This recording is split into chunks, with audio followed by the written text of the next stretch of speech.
Jaya Radha Madhava Kunj Bihari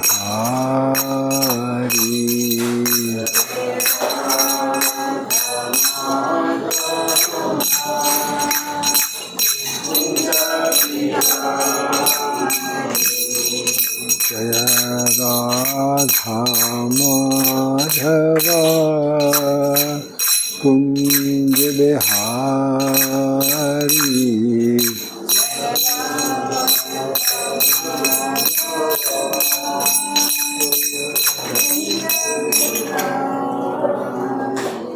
Jaya Gopi Janvallabha Girivardhari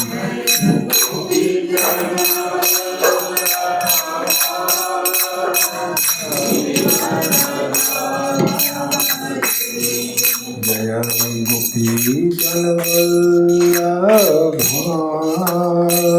Girivardhari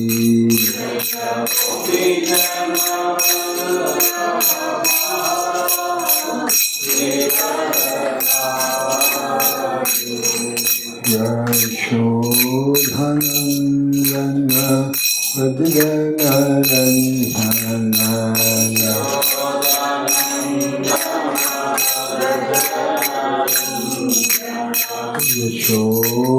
Yashodhanandana Adganarandana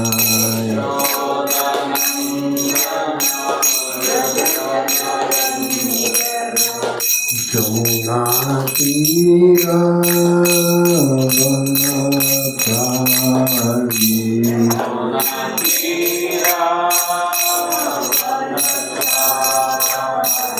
Jamuna Tira Vanachari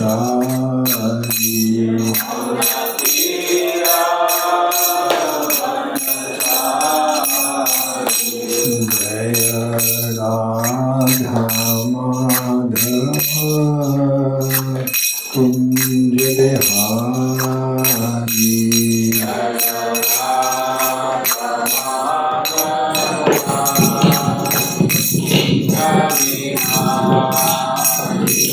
Jaya Radha Madhava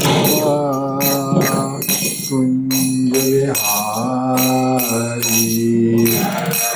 Hare Krishna, Hare Krishna,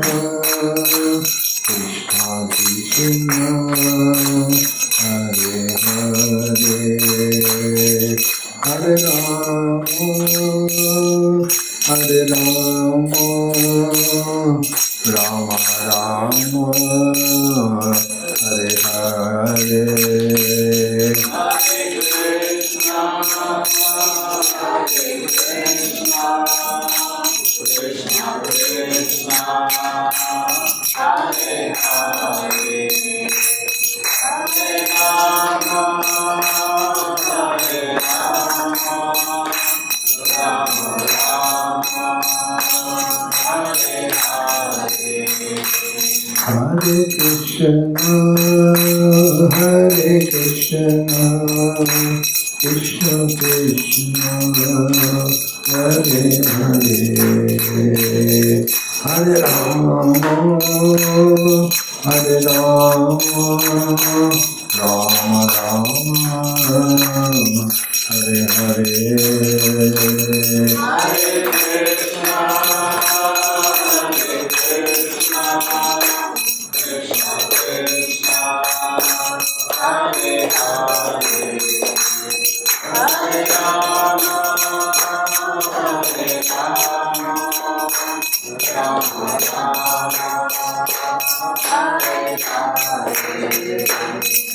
Hari Bol, Hari Bol, Hari Bol, Hari Bol.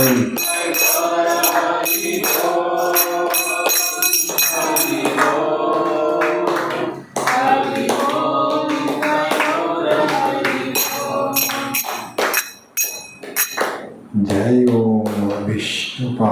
Paramhamsa Parivrajaka Acharya Astotara Satashrishima His Divine Grace A.C. Bhaktivedanta Swami Prabhupada Ki Jai. ISKCON BBT Founder Acharya His Divine Grace A.C. Bhaktivedanta Swami Prabhupada Ki Jai. Jai Om Nitya Leela Pravishta Astutar Sata Shri Srimad Srila Bhakti Siddhanta Saraswati Thakur Ki Jai. Namacharya Shri Laharidas Thakur Ki Jai.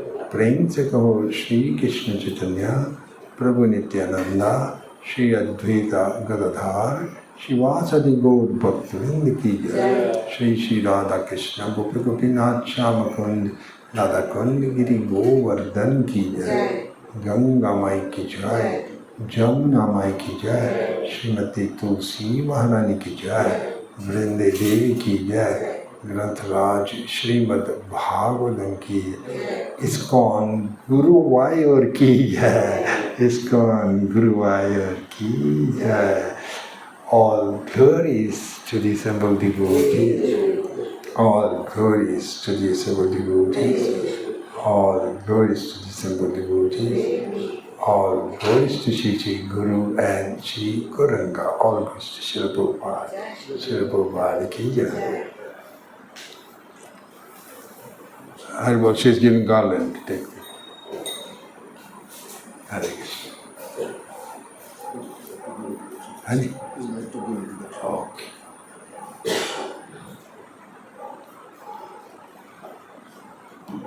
Hare Krishna. Prabhupada.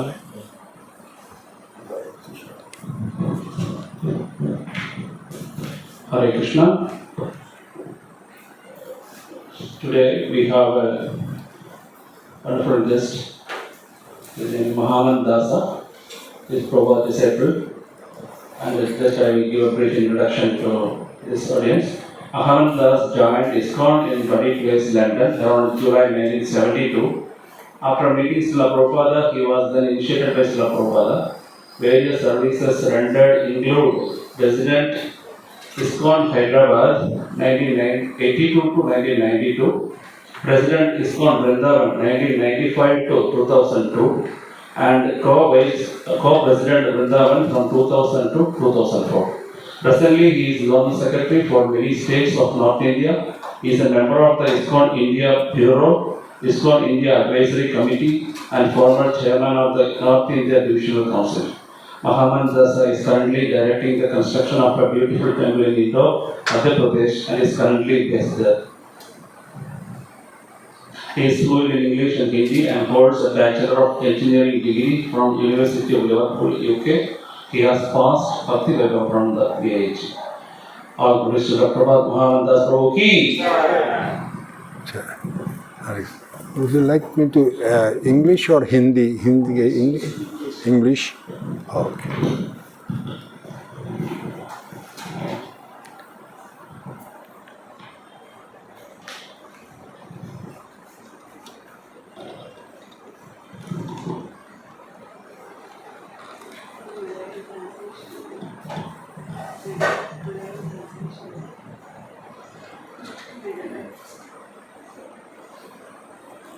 Narayanam namaskritya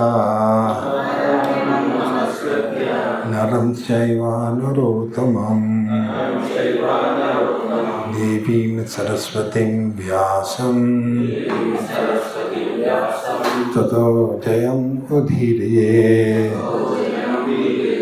nashtaprayeshu abhadreshu Nityam Bhagavata Sevaya Bhagavati Uttam Shloke Bhakti Rabhavati Nastaki Krishnaya Vasudevaya Devaki Nandanaya Cha Nanda Gopakumaraya Govindaya Namo Namaha.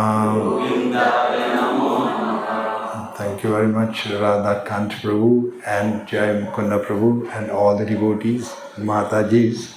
I am truly honored to come to this spiritual place, Guruvayur, under the shelter of Sri Krishna, Lord Sri Krishna. This is one of the Divya Deshams, places of God. Of course, our understanding of Divya Desh is different from what the common people of other religions think. This is actually the land of God, because here Krishna himself is present here as Udupi Krishna. A very wonderful story about Udupi Krishna, and the whole area of Kerala is blessed, very pious land. We of course have Padmanabh Swami temple also in Trivandrum, and so many other Divya Deshams also connected with Krishna and his pure devotee, Srila Prabhupada. Kochi. Kochi is the place, is the last port which Srila Prabhupada left in India. Prabhupada started his journey on the Jaladuta on 13th August 1965. That was, he started from Kolkata, and from Kolkata he went to Colombo, Sri Lanka. That was the first stop in Colombo. And then from Colombo, then he came to Kochi, that was the next stop. And in 1965, around this time, the dates exact I don't know, but approximately at this time, Prabhupada started Janmashtami, he celebrated. On the Jaladuta, on the boat itself, he celebrated Sri Krishna Janmashtami, because he had to come to Kochi, because the Bhagavatam sets, 200 sets of Bhagavatam, an easy journey to other planets, 1,000 copies of easy journey. They were shipped from Mumbai to Kochi, because this Jaladuta was not going to go through Bombay. So Prabhupada arranged, single-handedly, he arranged that the books will be picked up. He picked up the books in Kochi and then continued the journey from here, Kochi, to the next port. He crossed the Arabian Sea. After crossing the Arabian Sea, he reached Egypt in Africa, and there is called Port Said. Port Said, he reached there, and then finally crossing the Red Sea, Mediterranean Sea, and then Atlantic Sea, crossing all those, he reached Boston in America. And that was on 17th September 1965. After a 35-day journey on board the Jaladuta. So for us, this whole land and the Kochi and many other places are very auspicious. And this is associated with many devotees and Lord Chaitanya himself, who visited Udupi also. That's in Karnataka, but many other saintly persons have come. So it's really a land of God, and we are actually very fortunate. We thank all the devotees here, and also especially thank His Holiness Bhakti Vinod Maharaj. He is my very dear friend and colleague, and I was very fortunate even to come with him many, many years ago for some meetings and all that. Such a wonderful place, and I like to thank Maharaj, and also I like to thank His Holiness Jayapataka Maharaj, because he's always inspiring all the devotees to do very vigorous preaching, very dynamic preaching. Despite his ill health, he is always encouraging everyone and always in a preaching mood. So Having said that, I would also like to say that this is a time period like when Srila Prabhupada, he reached America on 17th September 1965, and then he reached New York. That was Boston. First port was Boston. Second port was New York on 19th September 1965. Then he went inland for some time, and almost 1 year there was quite a lot of struggle Prabhupada faced. And in 1966, around this time, around the time of July, between mid-July and end of July, he actually got ISKCON registered. So you can say that this period was the birthday of ISKCON, the birthday incorporated. So I'm going to speak a little bit about the incorporation of ISKCON and how Prabhupada struggled so hard, but his always vision was to have a worldwide international society. So we today just chant the verse. I can chant it to myself because the time is little less, and read the translation, and then I'll speak a little bit about how Prabhupada had incorporated ISKCON. That's why we are here today. Worldwide, devotees from all the world are here, members of ISKCON. So this sloka says, is it written? Otherwise I can just read it to myself. Okay. Nunam pramatta kurute, it's a very well-known work. Nunam pramatta kurute vikarma yad indriya priti aprinoti na sadhu manye yata atmano ayam asan api kleshada asha deha. It's a very important verse. Prabhupada quotes this verse from the 5th canto, 5th chapter, sloka number 4. The speaker of this verse is King or Lord Rishabhdev. He is the speaker of this verse. And we'll skip the word for word, we'll just read the translation. When a person considers sense gratification the aim of life, he certainly becomes mad after materialistic living and engages in all kinds of sinful activity. He does not know that due to his past misdeeds, he has already received a body which, although temporary, is the cause of his misery. Actually, the living entity should not have taken on a material body, but he has been awarded the material body for sense gratification. Therefore, I think it not befitting an intelligent man to involve himself again in the activities of sense gratification, by which he perpetually gets material bodies one after another. Purport. By His Divine Grace, Srila Prabhupada. Begging, borrowing, and stealing to live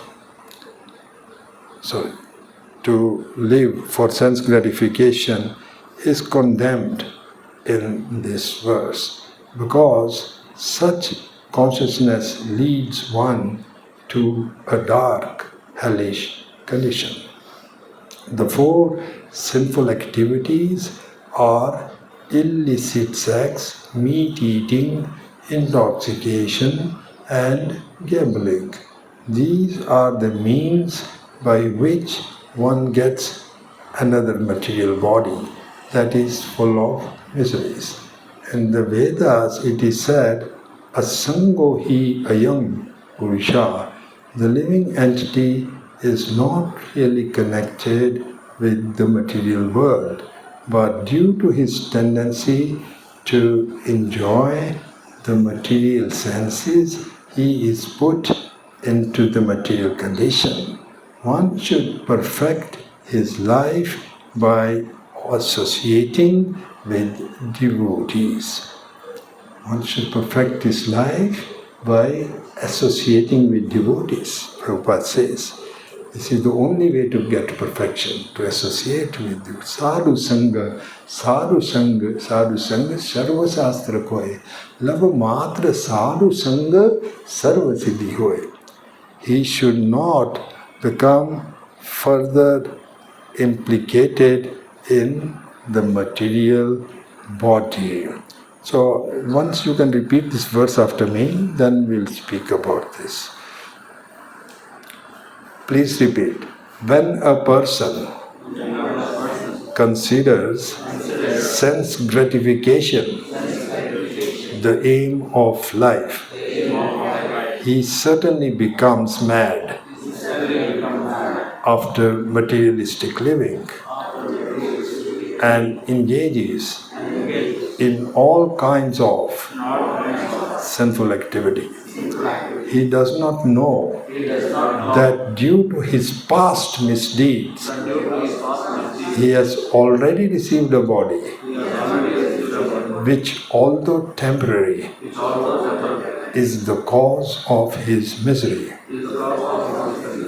Actually, the living entity should not have taken on a material body, but he has been awarded the material body for sense gratification. Therefore, I think it's not befitting an intelligent man to involve himself again in the activities of sense gratification by which he perpetually gets material bodies one after another. Mukam karoti vachanam panghula langayate girim yat kripa tamaham vandhe shiguru dina dharanam Paramananda Madhavam. This is a very important verse which has been spoken by Rishabdev to his 100 sons. And Prabhupada ji has very much elaborated on this verse and this purport.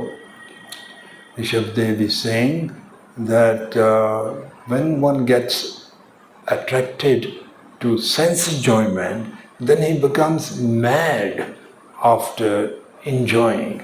Actually, that is the very reason that we are here in this material world. Jivera sarupa hoy nityera Krishna das, tatashta sakti bhed abhed prakash. The living entity, we are actually marginal energy of the Lord. But since time immemorial, due to some envious activities, we are sent to this material world. So just like in government does not want to hold a prison because that is very troublesome for the government to maintain all the prisoners, to feed them, to look after them. But the government is obliged, they have to have some prisons so that those who are criminals, they can be reformed. So that is the purpose of this material world, samsara. This purpose of the world is those who have rebelled against Krishna. Krishna is our Father, He is our Master. We are His parts and parcels, but at some time, because of our enviousness towards Krishna, we have to come to this material world, which Krishna certifies in Bhagavad Gita, Dukhalyam Ashasvatam, full of miseries and temporary. This is what Prabhupada is mentioning.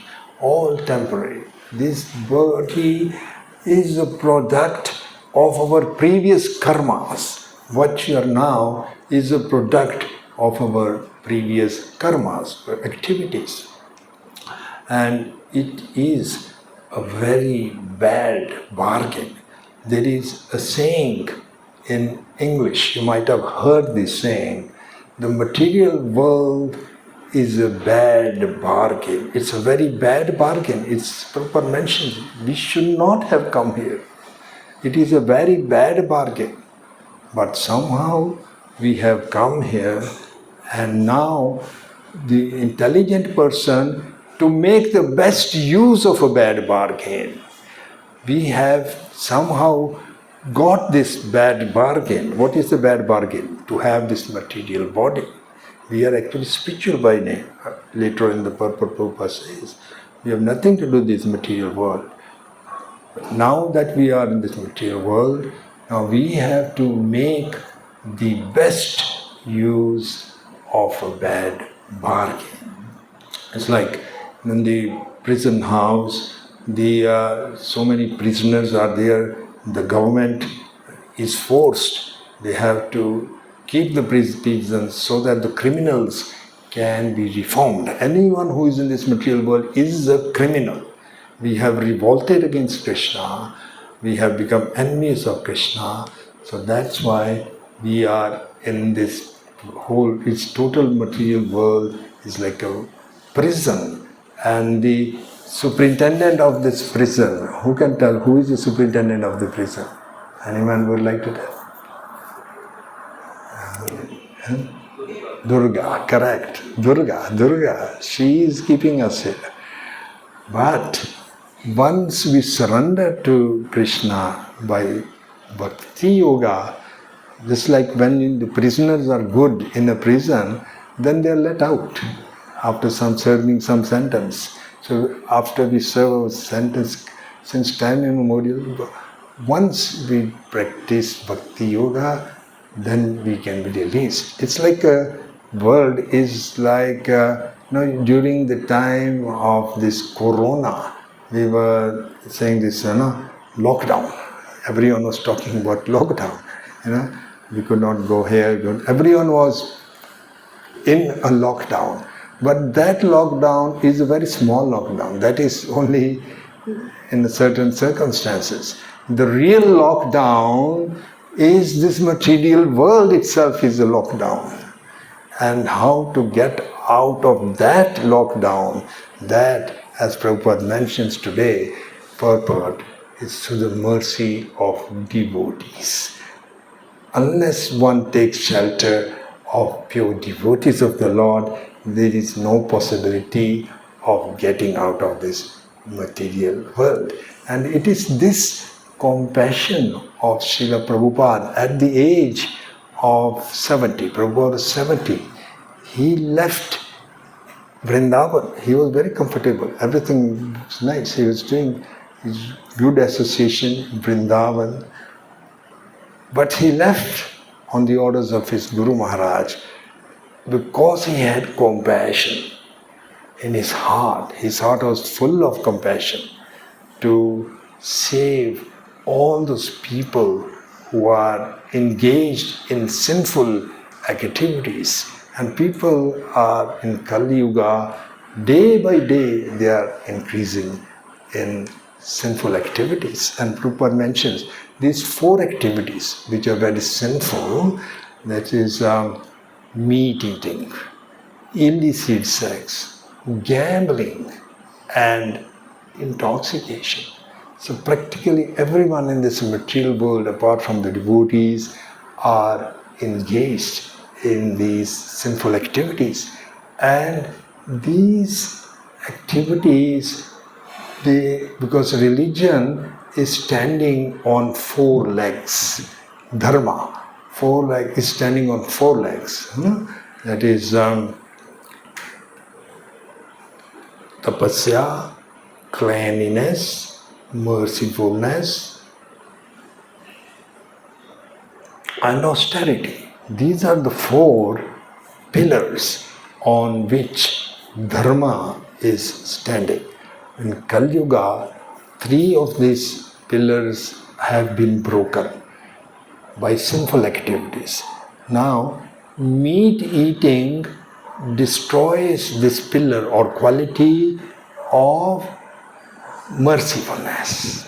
If someone is eating meat, he is not merciful at all. And as you see all over, even in India, which is supposed to be pious land, India is one of the biggest exporters of meat, beef. Then we see so many reactions are coming, wars, so many other problems. So, meat eating destroys the quality of mercifulness. And intoxication, taking tobacco, drinks, this destroys the quality of austerity. And illicit sex destroys the quality of cleanliness. And gambling destroys the quality of truthfulness. So, these 4 pillars are destroyed by these sinful activities. In Kali Yuga, 1 pillar is still remaining, that is truthfulness. But even that is declining day by day. So, Prabhupada, out of his compassion to save all these conditioned souls who have forgotten their relationship with Krishna, at such an advanced age of 70 years, he went to America.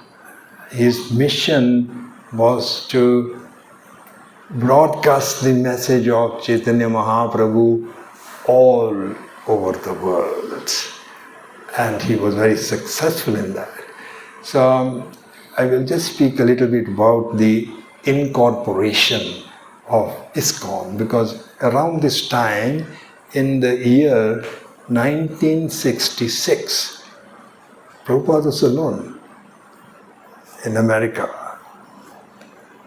A few devotees started joining, like Mukunda Maharaj. At that time, he was Grihastha householder. His wife's name was Janaki Devi. And then Malati Devi and her husband Sham Sundar Das. So, like that, a few disciples had joined. Even Prabhupada was struggling. He had no money. When he got down from the ship Jaladhuta, he had not even $1 single of America. He had only 40 rupees Indian currency. But he was completely dependent on Krishna. Krishna will protect me. Devotees always surrender to Krishna. Krishna can protect anyone, all his devotees. I think you might have seen this film, Mahanarsinga Avatar. It's a glorious film, how Nrsimhadev protects his devotee, Prahlad. And that applies to every devotee. He protects every devotee.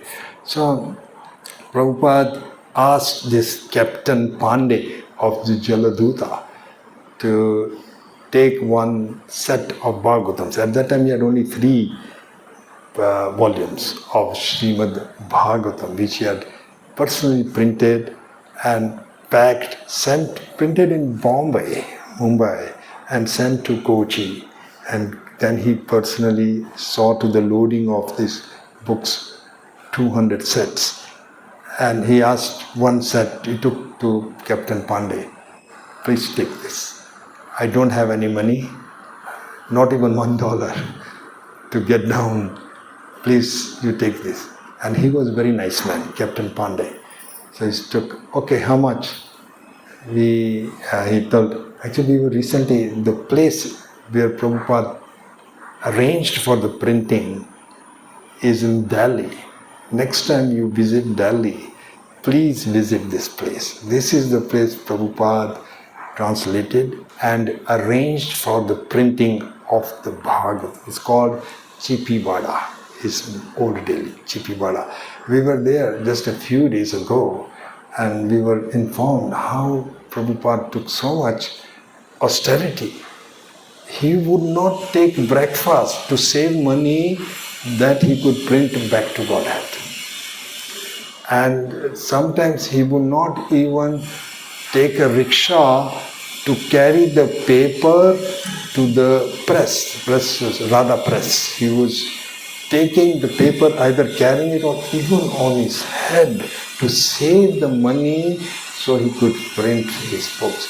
The austerities Prabhupada went through. You can see he gave the example, Prabhupada, that just like Vasudev, he carried Lord Krishna across the Jamuna on his head in the basket. You know, everyone knows the story of Janmashtami. Prabhupada said, I am carrying this. This paper will carry the message of Krishna all over the world. And you can see how it has happened. Very good. So he asked this captain, he showed the price of the book was 16 rupees. So the captain, he knew that Prabhupada needed the money. So he thought, okay, I'll give you equivalent of, I'll give $16, but he didn't have change, so he gave $20. Okay, take $20. That was the first foreign currency that Prabhupada got. Then Prabhupada mentions how he stayed there in America just by distributing books. He had no money. Whatever money he got by selling the Bhagavatam sets and a few other books, Back to God and some other books like that. But after a few months, or almost 1 year, Prabhupada realized that this society has to propagate in a systematic way. We must get it registered. Otherwise, people will not take it seriously. So he approached some of his disciples, and the disciples, in the beginning, they were hesitant. And they were saying, Swamiji, at that time they were calling Swamiji. Swamiji, but we don't have any address to register the property. We must have some permanent address. At that time, Prabhupada had only that one shop, matchless gifts. But those gifts are the most matchless ever. Those cannot estimate the price of what those gifts are. So matchless gifts. Prabhupada said, give the address of matchless gifts. So he gave the address of matchless gifts. And one person who was closely associated with Prabhupada, Prabhupada told to him, now you don't see any temples, you're seeing only this one matchless gift. In the future, there will be hundreds and thousands of temples. This was Prabhupada's. At that time, only one temple was there. And Prabhupada told this person, the lawyer who was going to draft the deed for incorporation, that he asked, what name do you want? So Prabhupada told him, you write International Society for Krishna Consciousness.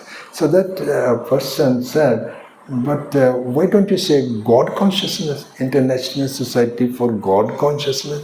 Prabhupada, but God is Krishna, so I want Krishna Consciousness.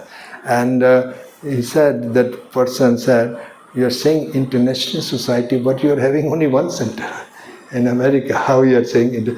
Prabhupada said, you will see very soon there will be hundreds and thousands of centers. And Prabhupada's prediction came true. And so that's why he got this registered in 1966.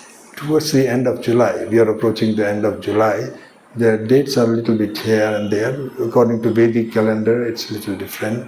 But around this time, Prabhupada got this registered. And it became so it's birthday of ISKCON, right? So we are all here as members of ISKCON because of Srila Prabhupada's austerities, his dedication to his Guru Maharaj, total surrender to the order of Chaitanya Mahaprabhu.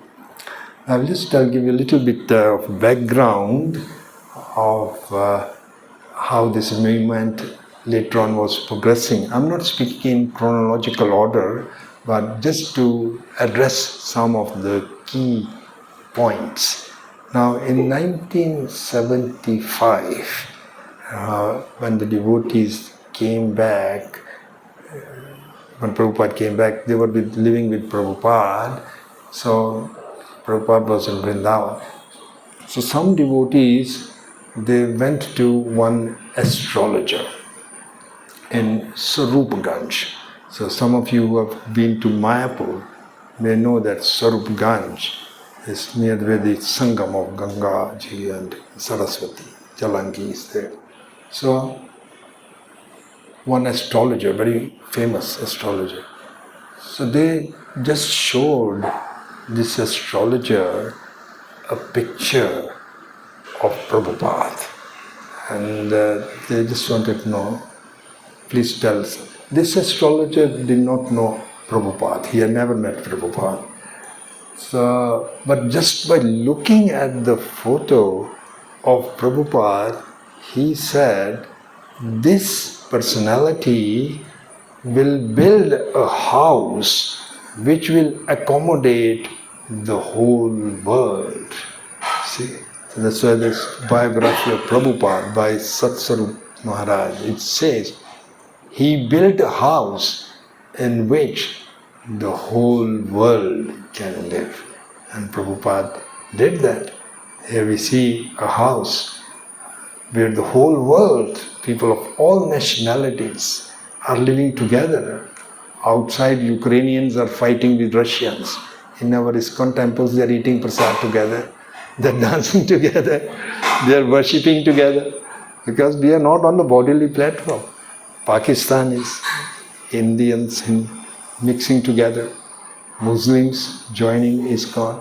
Arabs, communists, and people of all.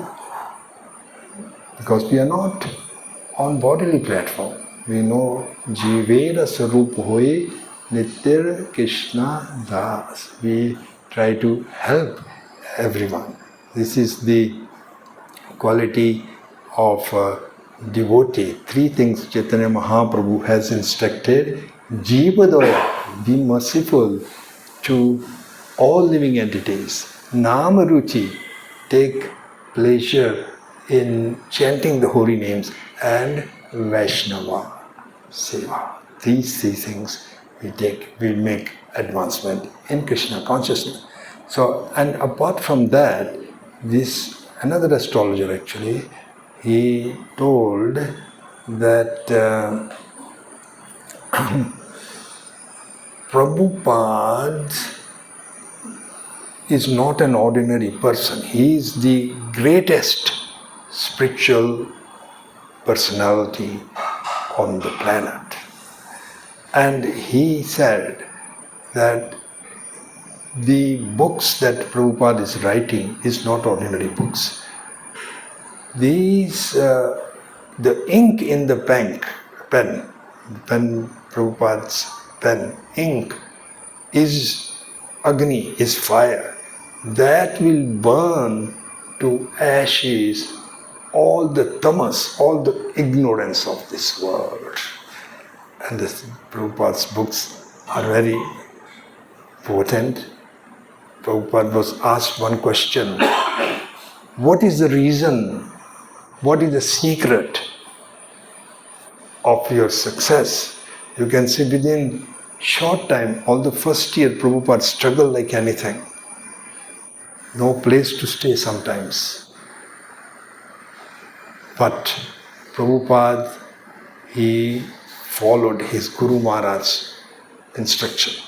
Although Prabhupada says that in the beginning, sometimes for the first year, I was thinking, what a horrible place I have come. These people are in sinful activities. Just today we read illicit sex, gambling, meat eating. How am I going to ask them to give up all these things? So sometimes Prabhupada mentioned in the Leela Amrita, everyone please you should read this Leela Amrita. He used to go to the office of the Scindia steamship company in New York, and he used to ask the clerk, when is the next ship going to return? I want to go back. This is a horrible place. Every week he used to go. The clerk said, Swamiji, you're always asking, but you're not going. But Prabhupada was determined. Okay, let me try for some more time. This is my Guru Maharaj's order.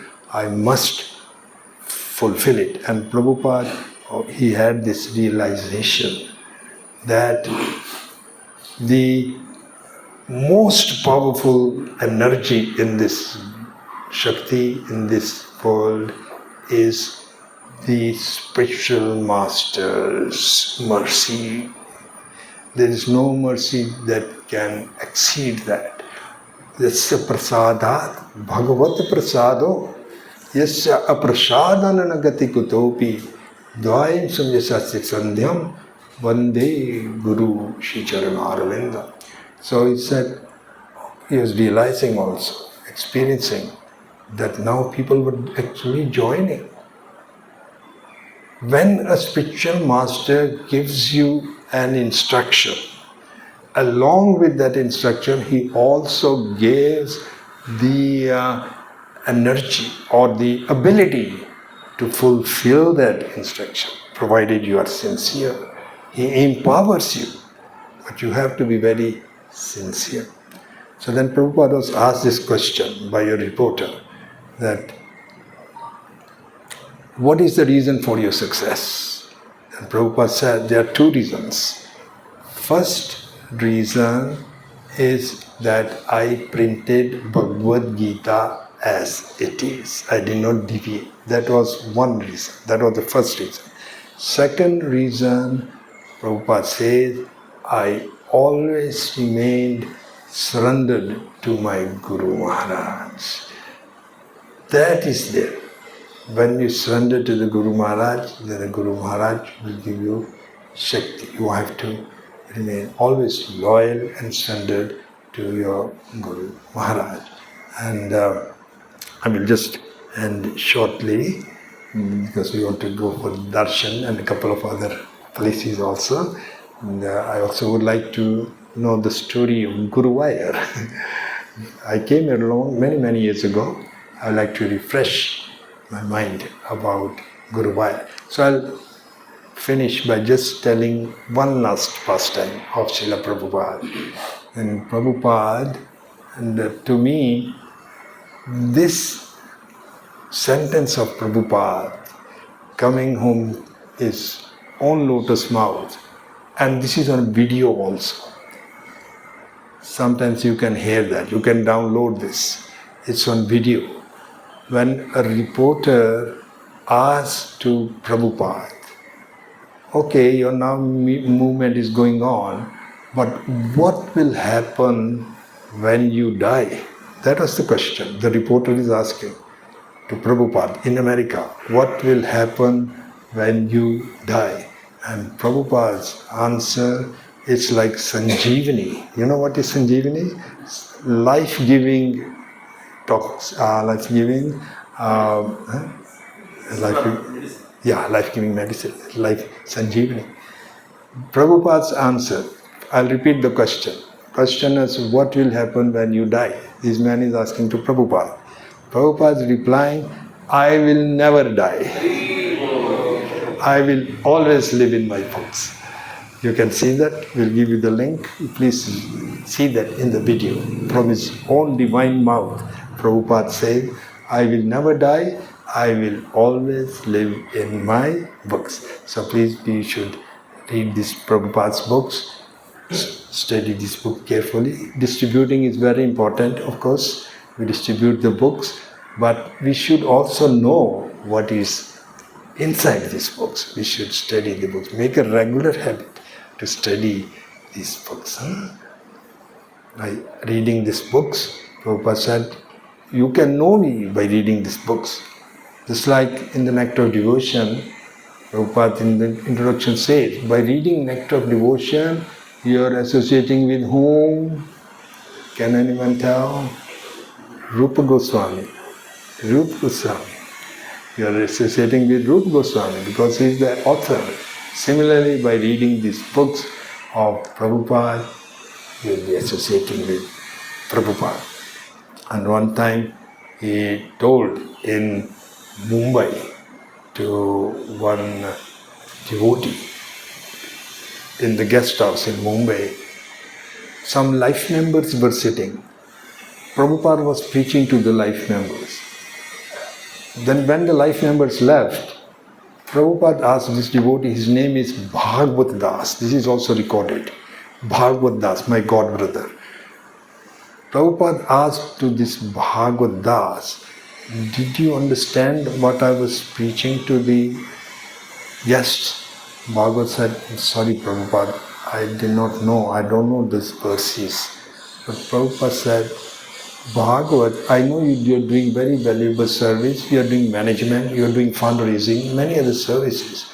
But reading these books is also very important. I'm writing, I'm spending my whole day writing, translation, producing book for you only, for the devotees only, So you should read these books. Then Prabhupada was silent for some time. And Prabhupada said, I read my own books daily. I read my own books every day.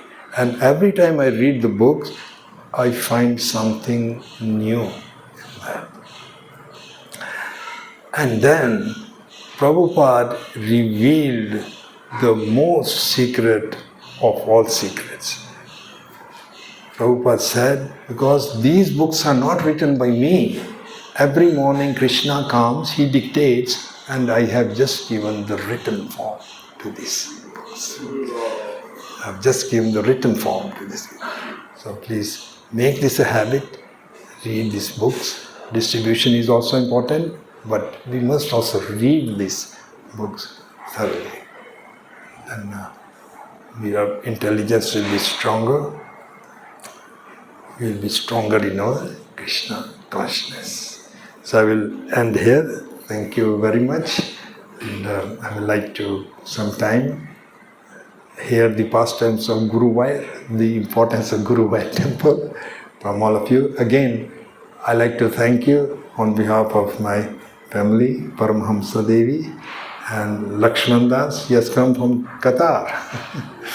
And Girdhar Gopal from Indore. So we came here to take the association of all devotees, wonderful devotees. Bhaktivinoda Maharaj is not present here, but he'll be here in a few days.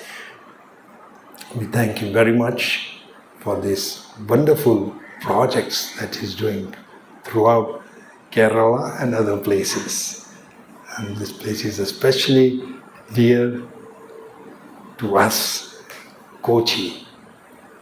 On the one hand, we were in the place called Chipivada, where Prabhupada translated, printed all the books.